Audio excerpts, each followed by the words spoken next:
Welcome back, ladies, gentlemen, and distinguished guests, to the second leg of the Talentnomics ICRIO conference on empowering women for sustainable development. We hope we have you seated comfortably and ready to embark on our second leg. We hope you enjoy the rest of the afternoon. In continuation of our earlier sessions, which began the conference with some key topics in discussion, we now talk about what men, women, and organizations can do to create a sustainable global supply of women leaders across sectors and create a collaborative ecosystem for change.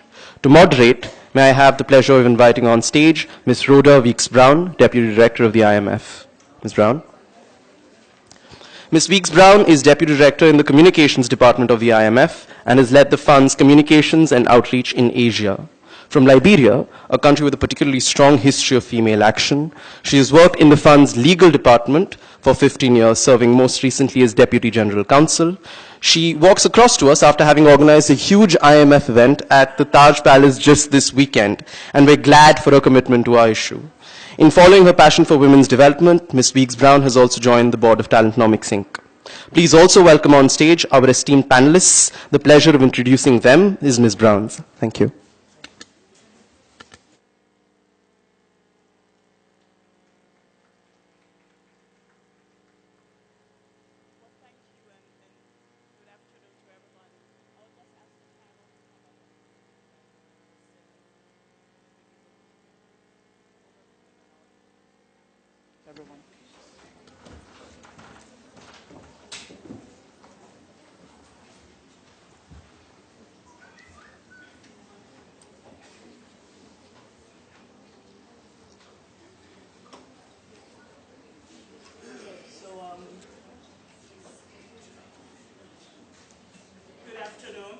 It's a huge pleasure and honor being here today.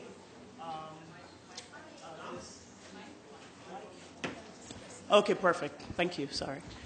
So good afternoon. It's a huge honor being here today, part of this awesome conference that Talentnomics is having on an issue near and dear to many of our hearts, as was obvious from the discussions this morning, and hopefully we'll continue those discussions this afternoon.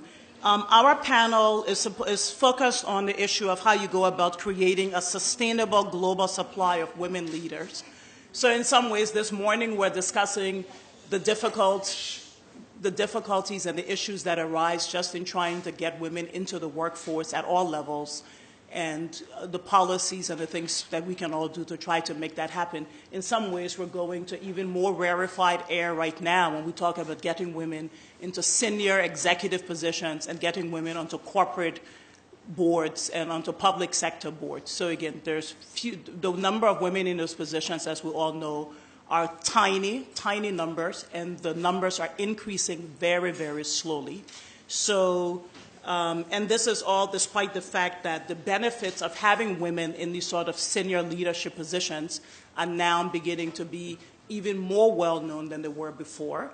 We want to jump into the discussion, so I don't want to go into too many statistics, and some of the panelists will touch on those issues as well. But I just want to mention, just in terms of this idea of the benefits that we get from having senior executive women, both on corporate boards, but also on the boards of public sector institutions like my own. The IMF just came up with a new paper last week. It's the fourth, I think it is, in that line of work that Kalpana and others have been doing.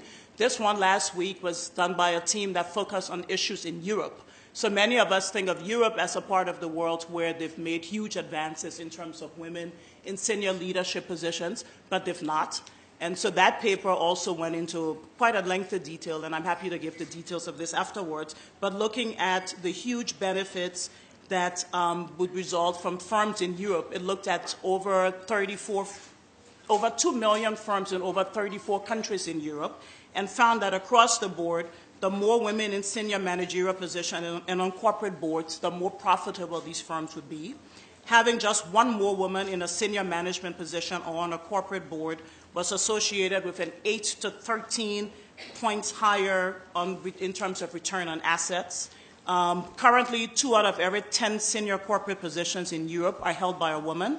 If we increase that number just by 1 additional woman, so it's 3 out of 10 being in these corporate positions, there would be a 3 to 8% increase in a company's return on assets. So again, and there's lots of these kinds of figures, again, that many, many surveys have shown.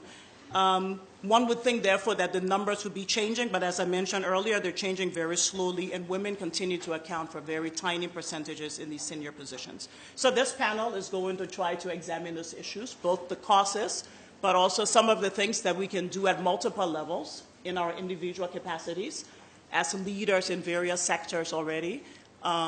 Not to try to suggest there's easy answers to any of these things, but how we can make meaningful progress in moving the needle a little bit in this pretty critical area. I have a great panel here with me to try to discuss these issues. On my extreme right, of course, is Niti Banerjee herself, founder and CEO of Talonomics.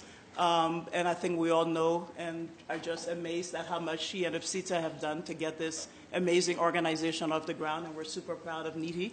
Before founding Talonomics, she was our colleague at the IMF, where most recently she was an assistant director at the IMF. Immediately next to me is Anita George, also from a fellow IFI. You saw her in the last panel, and she's back again. Anita, of course, is from the World Bank, where she's a senior director in the energy and extractives industry sector area. Immediately on my left is Mr. Saurabh Srivastava.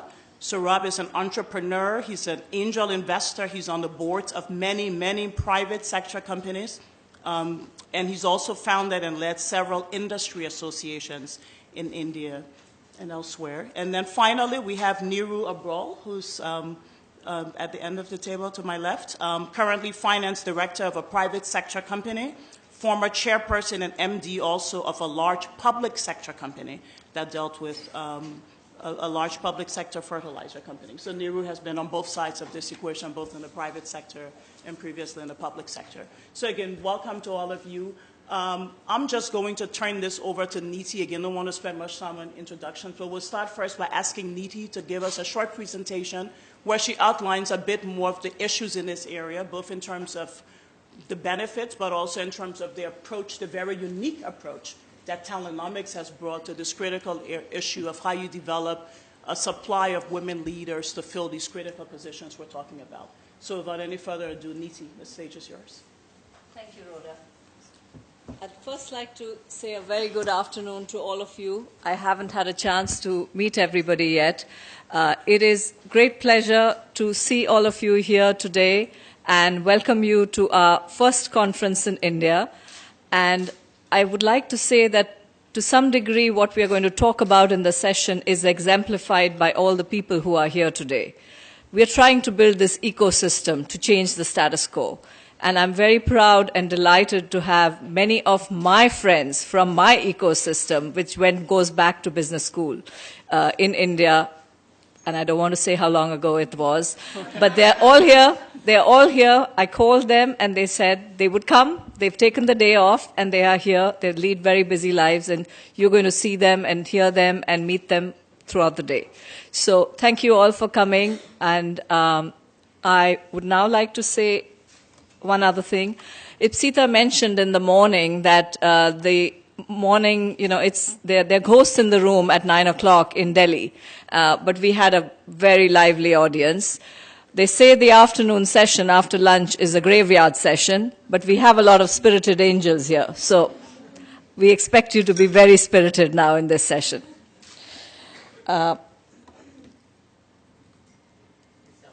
So we have here the challenge. We are trying to build a global talent pool. Why do we have a problem here? So globally, 64% of the income is controlled by women. 57% of the college graduates in the US are women. In India, it's 48.5%, so not very far away, almost at parity. And if you go into undergraduates, PhD students, it's 40.5%. So it's getting there. We are closing that education gap.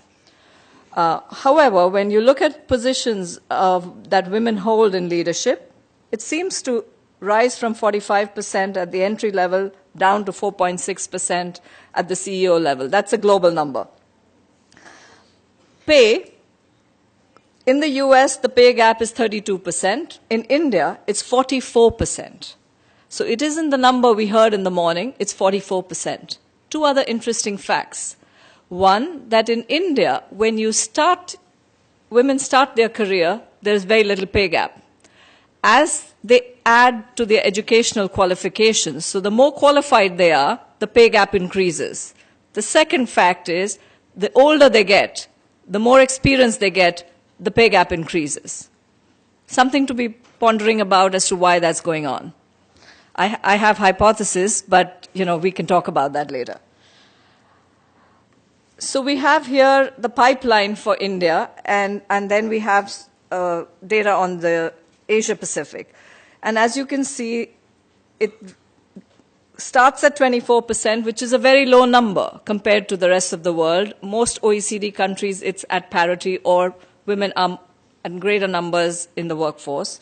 But it drops to 14%, and this is executive officers. That means everybody who reports to the CEO. And when we look at both seats, it doesn't look very good for all the Asian countries, but for India, it's 9.5. The only country lower is Japan at 3.1%. So what's the impact of this? So as we heard all morning, that there are various studies now that show that having more women on boards and having more women at executive levels leads to better financial performance, and that's measured through return on assets. And we have here 3 stock exchanges. This is a study that was done by Grant Thornton, which shows that in the UK, the difference is, positive difference is 0.53%. The opportunity cost of not having women on board is 3.5%, and that's a $74 billion lost opportunity. In India, it's 14 billion. In the US, it's 567 billion. A total opportunity cost of 655 billion. So we now have even measured it in financial terms. I would say that most businesses, if they know there's an opportunity of 655 billion, they would be going after that opportunity. We're not. You heard this morning, and I'm going to repeat that we have not made any progress in this, significant progress, for the last 20 years. And if we keep going the way we are going, it's going to take us 117 years. Not in our lifetime, not in our children's lifetime, perhaps not even in the 3rd generation. And this is in spite of a lot of research, a lot of advocacy, a lot of governments passing legislations. So what should we be doing about it? Well, you know about the Indian regulation that came into place last year, where the government mandated that there should be 1 woman on board. And 530 companies, at the time of the deadline for complying with it, said they could not find 1 woman. So it seems to be a supply problem, according to that particular statement. I've shown you that there doesn't seem to be a supply problem looking at the data. The women are there, they're qualified, they're entering the workforce. Perhaps more women should be entering the workforce. But again, if you have the right environment and you have the right role models and the right leaders, you will have more women in the workforce, staying in the workforce. So that's our goal. So what are we trying to do to help this ecosystem, build this pipeline and create a collaborative ecosystem? So we believe in addressing the needs of the women and addressing the needs of the organization. There was a question asked earlier in the day about should it be sequential, should it be simultaneous. We believe it needs to be a multi-pronged approach which is coherent in its entirety. So we work with women to build their capacity, and this is capacity to be leaders in handling the challenges of the modern times, of the future. We want to connect them to decision makers in organizations, in government, because in today's world, it is not possible for any leader in a public sector or a private sector to just know enough about their own sector. They have to be able to navigate both sectors. They have to be able to make deals with individuals at decision-making levels in both sectors, they have to be able to show value to all. And finally, credibility. Credibility lies in the eyes of the beholder. So how do you build your credibility? People trust you if they know you, if they know what you're capable of. So you have to get to know people, and you have to show them that you can deliver the results that you are meant to deliver. So these are the 4 C's that we work with women. And with organizations, again, you have to build their capacity, their talent pool, and that's what we're talking about here today. You've got to try to build an inclusive culture so that women and men both can thrive, and that the pie becomes larger, not that the people in power feel that they're losing something by bringing more women on boards or more women in executive levels. So that's the challenge. How do we do that? And then finally, every organization is facing that same challenge about increasing the number of women, because they have to go after those billions of dollars that we talked about a little earlier. So how do they do it? Why not share and invest together? Each organization is investing in their talent, or should be investing in their talent.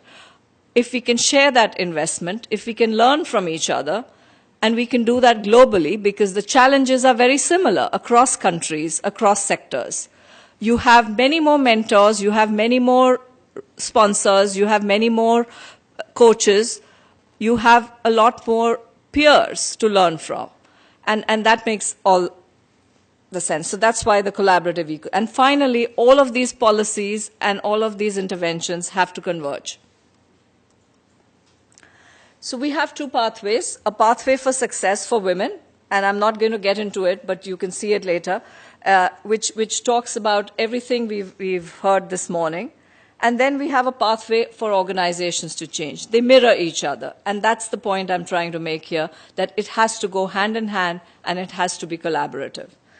And in this pathway, it's men included too, because that's part of an organization, that's part of our society. Everything we do has to work for all. So there are some ideas here, and we are going to talk about it in a panel discussion, so I'm not going to spend time here, except I'll say women need to invest in themselves. They need to stretch out of their comfort zone. We heard that this morning. They need to connect more across their organizations and their sectors and their countries, and they need to learn to negotiate confidently and successfully. Leaders need to be intentional and purposeful in what they want to achieve. They have to create the demand for women talent, and there are various ways we've identified how they can do it. They have to walk the talk, and we heard that this morning from several male leaders also. And one of the ways they can walk the talk is by making a commitment that they will sponsor and mentor at least one woman, in addition to whoever else they are sponsoring and mentoring. They need to invest proactively in their executive pipeline, and they need to collaborate with their peers to change the status quo. And finally, for organizations, be transparent with your data, share data on your gender and access to opportunities that you give to men and women across all levels. Redesign processes. Somebody asked that question earlier. Should we be doing that? Yes, we should be doing that. That is needed, much needed. And we have a lot of research to show from various fields, not just leadership and HR, which shows how you can redesign processes to get the results you are looking for. Because we have a lot of unconscious bias, and every one of us, regardless of how well trained we are, shows those biases in terms of how we make decisions. And so the thing to do is to address that issue headlong and build some gender neutral selection processes as far as building a pipeline is concerned. And finally, eliminate those starting pay gaps. Those are the easiest things to eliminate in an organization. Thank you. I'm going to stop here and have the next person go on.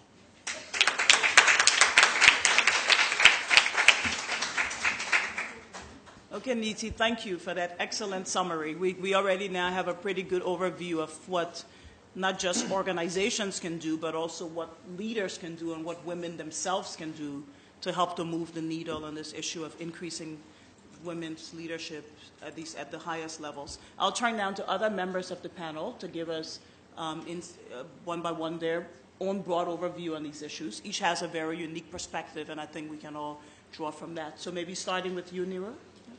Sitting here, I can do it. Either way, whatever is most comfortable. Good afternoon, everyone. I'm Neeru Abrol.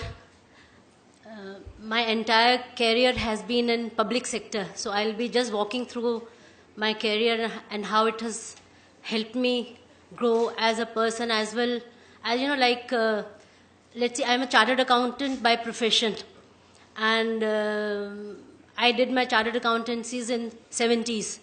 So that way, you'll have to go back quite a bit. At that point of time, girls were not doing chartered accountancy much, and me being in Delhi, hardly any girls were there. Mumbai had girls going in for CA as well as Calcutta, but not Delhi, because you had to move out, you had to do articleship in a firm, and you had to go and do auditing in other companies. So women used to avoid it. And then there was no certainty of whether you will clear the exam or not, because the percentage is very less. They only pass some 4% or 5%. So then at that point of time, people used to think that, okay, if a girl is getting into CA or this profession, so whether she'll get married or not get married, So all those issues used to be there. And even getting articleship, because there were not many women in the article firms, because you had to do 3 years articleship in a chartered accountant firm. So at the first time when I had gone to seek for the articleship, so they were little reluctant. They thought that how I'll be managing, because there'll be about 40, 50 male colleagues, and I'll be the only one. And when I'm going to do audit also, there also it's going to happen. But then slowly, they, once I joined, people came to know that, okay, they can rely on us. I can go and do audit. I can fish out issues for them and what are good and bad. So that way, more and more girls started coming, even in our firm. And when I completed my CA, then I was looking for a job. So then I joined Steel Authority, a big concern at that point of time also, one of the biggest in the country, the steel, what they're producing. Again, finance, women were there, I think, in some numbers, if Sita correctly remembers, maybe in HR or in the plants maybe, but finance we never had. So at that point of time, when I went for the interview, I remember the director of finance who interviewed me. So after, technically they checked all I knew about my subject and all, so whether I'm confident of getting into the job. One thing he told me that, because I still remember it, Neeru, what happens, it could happen because you're in that age, you'll get married and you will move away. You'll not be staying with us. It need not be necessary. So what will we do? We'll be investing in you, and then you're pushing off. So what can we be? So, how do you ensure us that we should be confident in you that, okay, you'll continue here? So then I responded, I said, it can be happening with my male colleague also. Because it could happen that he may be going for not for marriage, he may not be leaving his job, but it could be for better prospects. Then what will you be doing? So the way it started, that was the first time I was in finance. I was the first junior manager I got recruited as. And slowly I got into the, let's say the perception of, because no women was there. And finance being an area where, they had to rely, and steel being a controlled commodity at that point of time. So they tried to put me in, to check me. They put into costing and pricing of steel, which was considered to be pretty tough at that point of time. So I joined, in the sense that I started working on the costing and pricing. Slowly they started relying on me, the way I was working. So I got over it, and from junior manager I could become general manager, and I joined in 1981, and 2007 I left SAIL.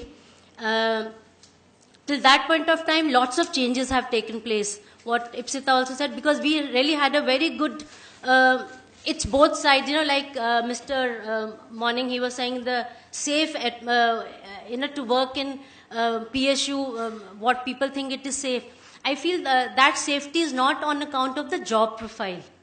That was more on that point of time, because women were not there, You had very few women working.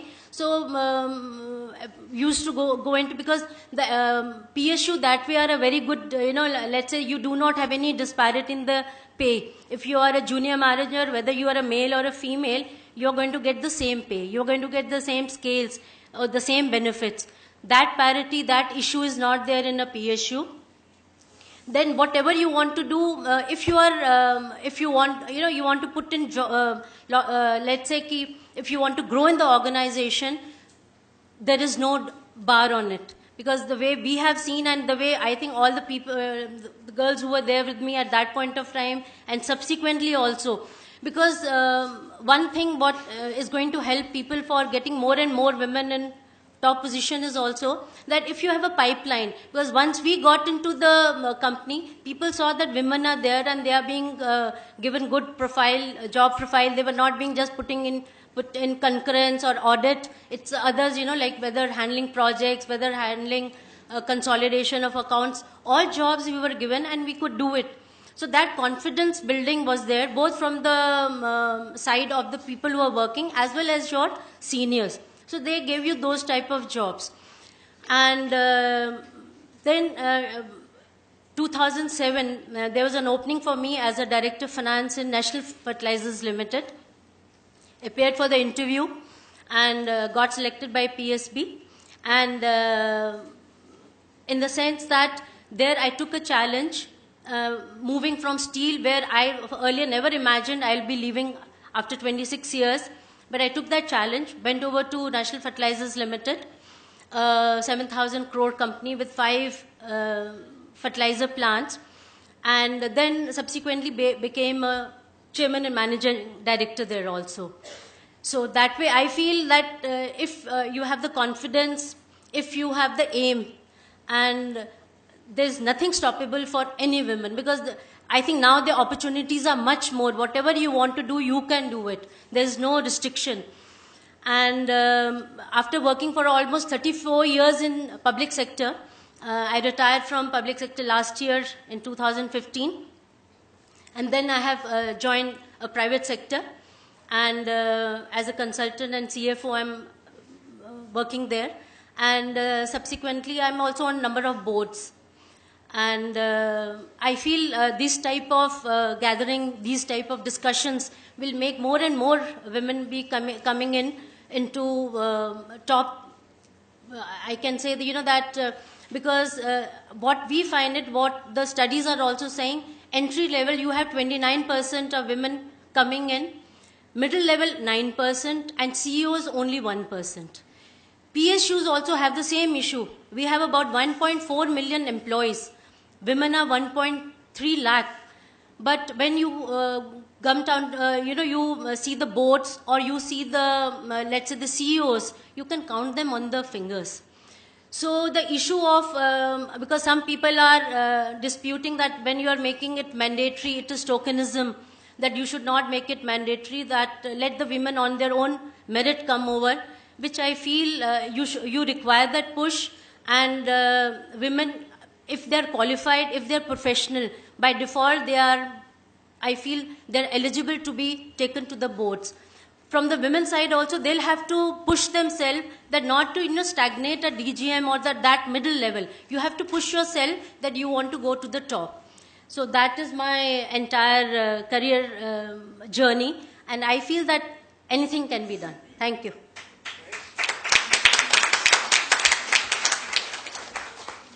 Excellent. If Saurabh could please pick up on his journey.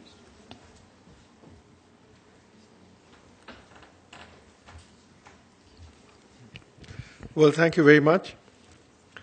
We've heard all morning on all the stats and all the parameters that tell us that we must be absolute idiots not to understand why we need to have more women in the workforce, more women in leadership positions, and yet it doesn't happen. So there is great need, I think, for conferences of this kind to find different ways of getting that message across. So what I thought I'd do is share a few things from just my personal experience, and then maybe based on that, suggest what I think organizations, men and women, should do to make this happen. So I was very fortunate because I grew up in a home where my father and my mother both shared equal leadership positions. In fact, the balance was tilted the other way because while my father usually thought he was taking all key decisions, we all knew that that was not the case. And then I had an older sister. So I'm very comfortable with women in leadership positions. And then I was very fortunate to have got into an industry in IT, which has a very substantial part of its workforce that are women. So in some ways you can say that it's been easier for me to have the right perspective. So when I founded my first company, and Ipshit and I know each other from there, a third of our employees were women. In fact, at times, to make sure that we had the right ratio, we would hire batches in batches of 100 where the ad would say only women need apply. Now, fortunately, it's not illegal in India to do this. It is illegal in the US because it has to be equal opportunity. But we did that, and it worked exceedingly well. We also had a third of our top leadership that was women. So it wasn't just in the programming section. And we did a lot of things to attract them. So we were amongst the first to start a creche. Everybody was not in sync with that, but it worked beautifully. And actually, very often it was used by the husbands of the women employees we had. When we would send those women out on assignments overseas, the husbands would come and drop the kid and then go off to work over there. The culture became inclusive because it had to be. When you have women in leadership positions, when you have a third of your workforce, you build a different culture. And the greatest tribute I would say to all the women who were there and the culture they built, that it was a culture that till today, all people who worked in the organization still yearn for. They've gone to different companies, but they still come back and say, they really enjoyed it most when they were there. It's a very active alumni club that we have of a lot of our people. Some of the alumni are right in this room, Ipshita, Binu. So you can really have phenomenal results when you do this right. And there is always this talk about, and Neeru, you mentioned that, and that would come up often in our case as well. It comes up all the time. But the reality is, the experience I had is, yes, because all the women who came and all the men who came were young, there were women who would get married and move. But there were many, many more who stayed. And there were men who would move because they got a jump. And what was the balance? More men, as a percentage, would quit the company than women. So it didn't work at all adversely. And so you made a very, very good point. And we learned that. The commitment, the focus, all of that was incredibly higher than we had on our women employees. And we had no wage gap. Ipshita can testify to that. Yeah. The second thing I would say is on boards. So I'm on several boards. Some have women on boards and some don't have women on boards. And there is a difference. And the difference is that where we have women on boards, they are the ones who naturally lead any discussions when there are conflicts. There can be conflicting situations amongst board members. There can be conflicts amongst the founders and amongst the managers. All of these are exceedingly hard to deal with, particularly if you're in a public company.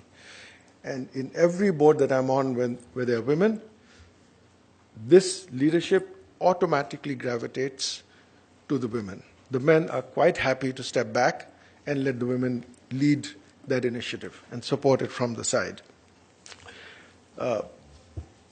when you have women on boards, the men are a little less macho. And that's very helpful because when you get onto boards and you then get into M&A situations, men can be very macho. M&As can destroy companies, and women are always a voice of reason. And I'll give you the one example in terms of performance of a company that I was on the board of.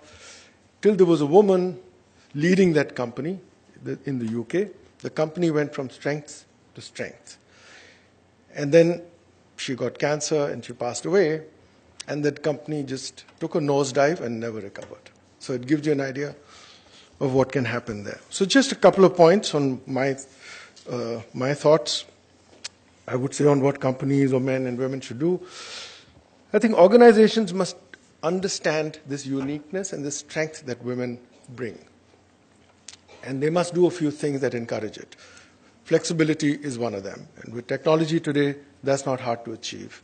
And people must realize that when women take flexibility, when they do things at home as well as at work, it is not time that's irrelevant, because the competencies and the skills they get in dealing with things at home are enormous, and they play out in the workplace. After all, we send out men for training programs on team building, a variety of things. That's also equal time that's spent.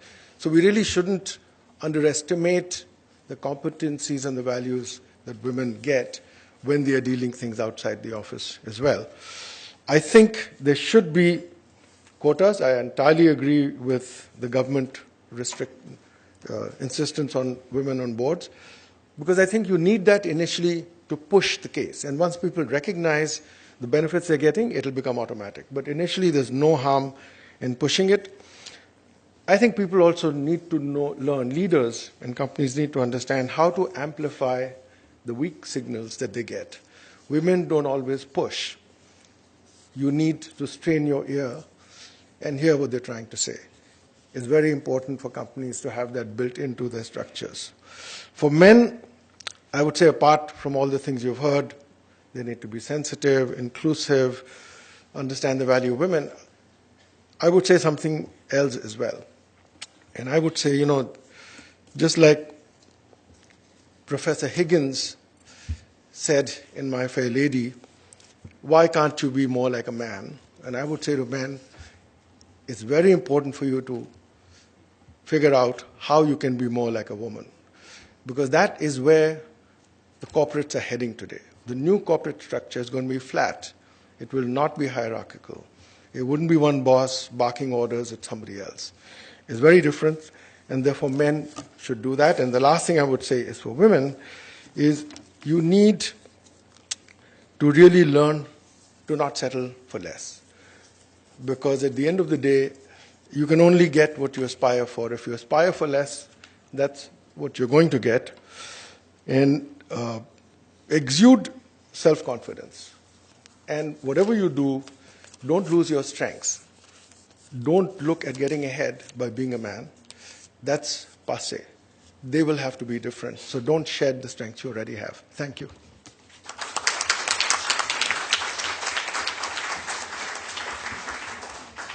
Thank you. Thank you, Saurabh. Very wise words of advice for all of us. And now we'll turn to Anita, who will give us more of the public sector international institution perspective, given her stellar career at the World Bank for so many years. Anita. Thank you. Thank you, Rhoda. I've worked in the public sector as well as in the private sector, and so have had an opportunity myself to be on boards, both as a full-fledged member and an observer. At the same time, I've also been very involved in managing investments where we've tried hard to make sure that we have diversity in the board, because we see the value that has been articulated so well by Neeti and Rhoda and others. So what has my experience been? I think over time you kind of realize that you have different kinds of companies. So you have companies who want to check the box and say, yes, we have a woman on our board. And then you have companies who really recognize the value of having a diverse board, of bringing in specific contributions, values that women professionals can bring. And you can really see the difference. So what I would do if I were on one of those check-the-box boards was to actually work hard at creating value so that from a check-the-box member, you become really a valuable contributor despite the starting point. And very often, a good thing to do in those situations is to really make sure or lobby or even demand that you get more women onto the boards. And I didn't know this a priori, but I later on read that companies that do well have actually more than one woman on the board. So there is strength in numbers. Also, there's really, you can hear the voice of women, their different type of thinking, etc.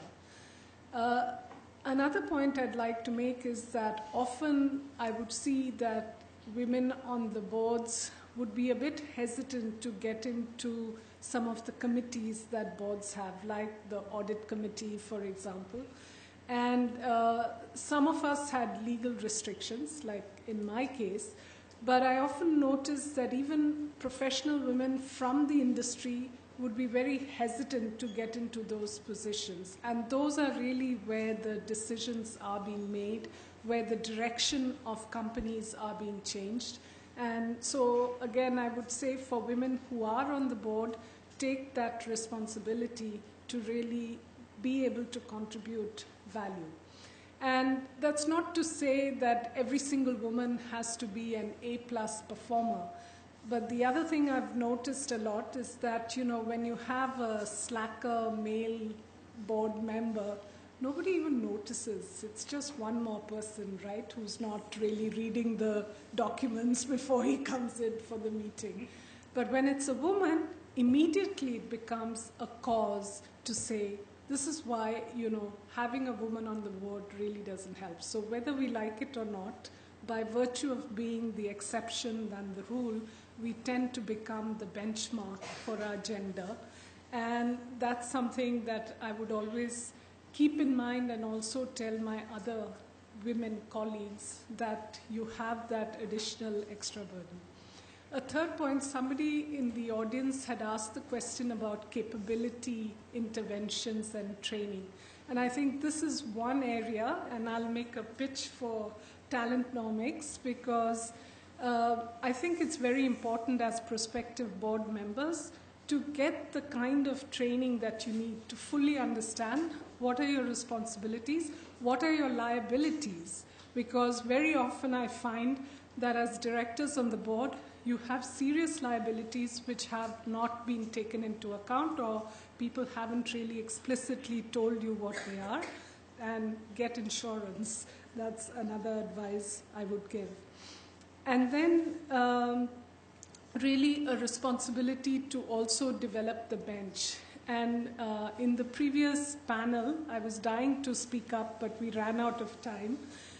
Which was that we need to do things sequentially. Let's get more women, and then we'll change structures. And I don't think it has to work that way. In fact, I truly believe that you have to make those changes simultaneously as you increase the number of women in CEO positions as well as in boards, because otherwise it's not really going to happen. So it's very critical that we push and we get not just one woman as regulated, but really get more women.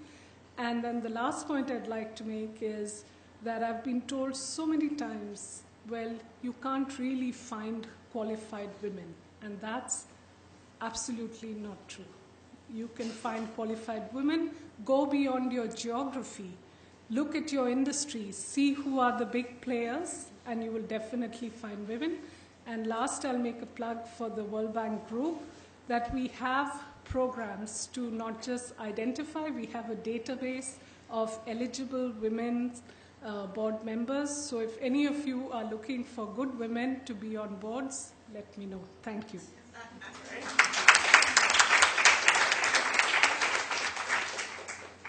Okay, thank you, Anita. Again, those were all great. I think we have right now a pretty nice overview of sort of a number of things we should all be chewing on and things that can be done, both by organizations, by women, by men, by all of us, to move the needle in this area. One thing that has come up a couple of times I wanted to ask about, and maybe even poll the audience a little bit to see what people's views are, but this issue of quotas has been mentioned directly or indirectly by a couple of the panelists. In some ways, maybe that's an issue of what can the government do, right? Because usually that would be brought about by some kind of regulation. But it kind of ties into some of the themes from this morning and some of what we're discussing now. This general idea that you need a critical mass of women to sort of be in places to begin to change the culture, even though I agree fully it needs to be done simultaneously. But if this idea of having quotas where it wouldn't be a quota for just one woman, it would need to be something in some of the 20% type ranges, 20, 30% maybe that we've seen in some places. So that would be one way to have a critical mass come in and maybe make these changes more quickly. But we all know that's a somewhat controversial issue. Again, I know it's come up on the panel a bit. So I just wondered is that really, one of the things we should be talking about more and maybe not being so hesitant. But then I also wondered, maybe I'll just do a quick poll of hands just in the audience before the panelists give their views. But what do people think? Again, I think we've all heard this debate before, yes, about whether there should be mandatory quotas either for particular sectors or more generally. And there are a number of European countries that have the sort of systems in place already, not in the US, not in the UK. Anyway, so all of those who, if they're aware of a discussion about having quotas where there would be minimum numbers of women managers and on boards. May I suggest affirmative action may be a better word to use. Okay, that's that word has a certain resonance in some places but others. Anyway, so again, this is just a fun poll. We're not going to, all those in favor that would be in favor of quotas for senior executive women on boards. Okay, so this is interesting. So a relatively small number of hands. What would you, sorry? With some caveats. Linda wants caveats before she, okay, like I said, it was meant to be, those who would be absolutely opposed, who would think that it's a bad idea, and again, we know some of the reasons that have come up, people sort of thinking that maybe we all worked hard or it could devalue. Okay, so I don't see any hands that are sort of saying a firm no, so that's interesting. I wondered, I don't know if the panelists want to say anything further on that issue, but just on the balance between getting this right. Neeru, you mentioned this first, so maybe your thoughts on that. No, I feel it should be there. Initially, you require an affirmative action to push it, what we have seen it. And later on, it can be, that you can increase the numbers to 2 or 3. That could be on your other criteria. But one woman on the board, though, it had because there was a deadline that by 31st March, people had to finish it, So in the private sector, what they did it in a number of companies, they got hold of their moms, mom-in-laws, wives, sisters, daughters, to fill it. I won't say all of them would be not, good. Even amongst them, they would be having very good, candidates to be coming into the board. But the way it, at the last moment, they pushed them into so people got an idea that just to fulfill the gap, so even people who were not capable of getting into the boards, they have pushed in. But that I thought was a distortion, which will not be there for long, because they had to meet the target. Even in PSU, we found it that public sector units also we found that the people who got nominated on the boards, though I do not have anything against the bureaucrats or anything, but I found invariably, that because joint secretaries and all who were the female, they got onto the boards, But over a period of time, I think it has to be that the people from PSUs themselves or the banks or the insurance companies, they should be coming into it. The technical people, you have a big chunk of them there. The women are there. It's not the women are not there. It only what Anita said, you have to look for them, So I feel initially we require a push, need not feel that it is a reservation. Let's not get into that, because it's a big board, you have 7, you have 12, out of that you are just putting one person.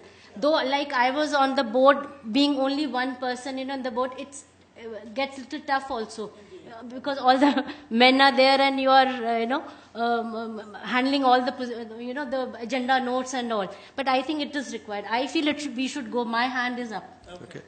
So I would only add that, one of the things is if they were to just slightly tweak that and say one of the independent directors must be a woman, it'll stop all the wives and sisters-in-law getting on the board. Yeah. There's some burning, just a briefly. Family-owned companies, you typically have family members who are part of the board. The sons are routinely part of the board, whether they are very qualified or not. So I see no reason that why women of the family should be excluded from being on the board. Normally family members, you don't have such strict regulations about their education or qualification for the sons for being a part of the board. So we should not make it tougher for the women of the family to take on the board. Okay, great. Good observation. Okay, I will switch the discussion from this a bit because there are many other things we should touch on a little bit at least.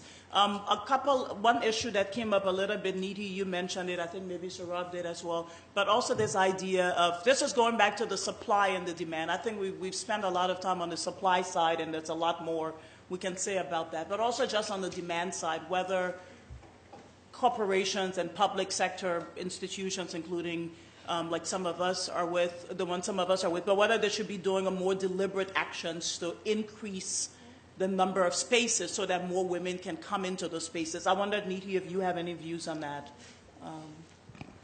So one of the issues is that that comes up for lack of demand is we don't have a vacancy on our board. Well, the answer is that you have to have term limits for board members. That has many benefits, including new perspectives coming in, new people coming in, and so that creates a rotation. That's one. The second thing is you can add members to your board by increasing the size of your board, if you do, and that seat is for a woman to bring in more diversity, or in the case of other countries where you have other minority staff, to bring in diversity. That's a good thing. That kind of increases the size of the pie, and so we are not sharing the pie into little bits, and so that has less resistance to change. Because as I look at it, it is an issue of, it's comfortable the way it is. Why should we change it? Rather than there are benefits to changing it, and that including financial benefits, and so let's change it.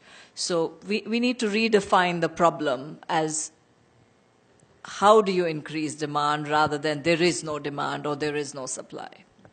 The third thing is you need to ask companies, and CEOs in particular need to ask their headhunters and executive search firms to really produce women candidates on the slates. So if they did it and they insisted on it, they would get those candidates. Fourth idea is it's a criteria problem. So we look for people to come on boards who already have CEO experience. Well, we know there are only 4.6% of the pipeline worldwide is CEOs, and in India it's like 1% or something. So how are we going to get those women with that experience? But maybe we can deconstruct that experience, CEO experience, into, somebody who's led international operations, somebody who has done profit and loss, somebody who has done some other kind of critical functions that are needed, which are then going to be possible to meet. So if you look at it in this way, you can expand the demand in many other ways and find a lot more women who will qualify. Again, none of us are suggesting lower the quality. All we are saying is try to reimagine what else brings that value to your board. No, I just wanted to say that, if you want to change status quo, you have to do things that disrupt the way things are being done. So just believing that we'll say some nice words and we'll have a few more events isn't going to do it. You have to disrupt. There are many ways to disrupt. Changing criteria for boards is one way to disrupt. mandating that at least one director on the board must be a woman or one independent director on the board must be a woman is a way of disrupting that. You don't reduce quality because what you want is for people, organizations to experience the value of that. Once they have, you don't have to mandate. But initially, you have to disrupt. I mean, I'm a serial entrepreneur and I'm used to the fact that if there is a status quo, if things are going along in a certain way, the only way you change it is you have to disrupt. There is no other way.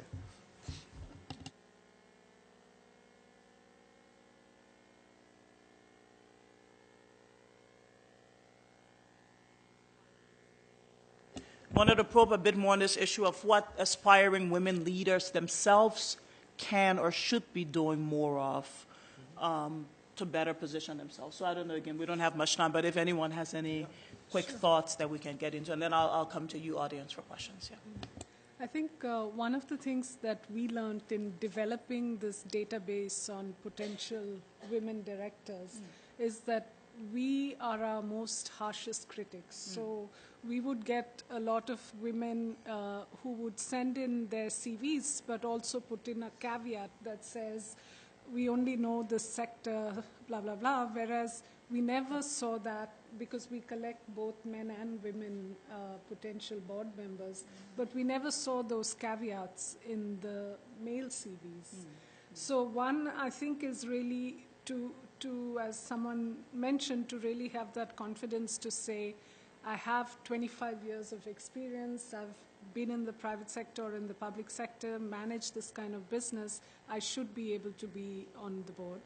And the second is, as I mentioned before, is really to develop a bench within your organization as well to play that role. And I remember sending a few of my colleagues for a Financial Times director course. And they all came back so feeling so encouraged that this is a role that they can play and they can play it well. And none of them were CEOs yet. But I think doing that, creating a bench, really will help as well. When I found, let's say, even for promotions, you find that before the promotions are there, it's, like, find all the, so many men, phoning you up before the promotions. Tomorrow is is the D-Day, please take care of me. I saw throughout my career, no woman gives you a call, that she wants or she comes to meet you. Ki, Madam, tomorrow is even ourselves we never went, So I will not blame others also. But I found that no one comes and, even pushes their own case, that there are so many, okay, Madam, please take care of us. But men, I found that we used to get so many calls from 4 or 5 days earlier itself, it used to start, So So I just want to give an example. I want to give an example of it in a different way. So while I have not so I didn't recount my career because like she did hers, it was more relevant to this audience and mine wouldn't have been. But there's a part of my experience as a male which is very similar to what's there with you women. And that is in America. When we as Indians went to America and we were trying to be entrepreneurs, we were in exactly the same place you are. Because the VCs would say to us, you're Indian, you've come from India, you want to start a venture and you want funding. Help me understand when was the last time there was a successful Indian venture that got funded. Which VC has made money of you? Show me some examples. We had none. So nobody would fund. It wasn't racial. It wasn't discriminatory. They simply said, there's no precedence. We haven't seen this happen before. So it was impossible for any Indian in the Valley, in the US, to get any funding. You had to persist. And eventually we created an organization called TIE, where a few people who had become successful started to encourage other Indians to be successful and started mentoring them. And that's very similar to what I'm involved in an organization, and there are others who are mentoring women to be on corporate board. They started mentoring them. And slowly, as we kept pushing, the fact is the gates started to open up. And as they started to open up, initially people were reluctant, but as they found success, guess what? 1/3 of all startups in the US today have an Indian founder. If you have an Indian founder on your team, you're more likely to get financing from a VC than if you have no Indian founder. But it took a lot of pushing. There was an ambition, and we were not willing to settle for less. So the only point I want to make is it's not going to come just because you think somebody will do it. People are comfortable. Why is anyone going to change? So you have to push. Don't settle for less. And do not think that in any way, what men are doing is smarter or better or cleverer than what you would do. But you have to push, because if you put a limit on your own aspirations, then you will find it's, as you said, it's self-imposed. Excellent points.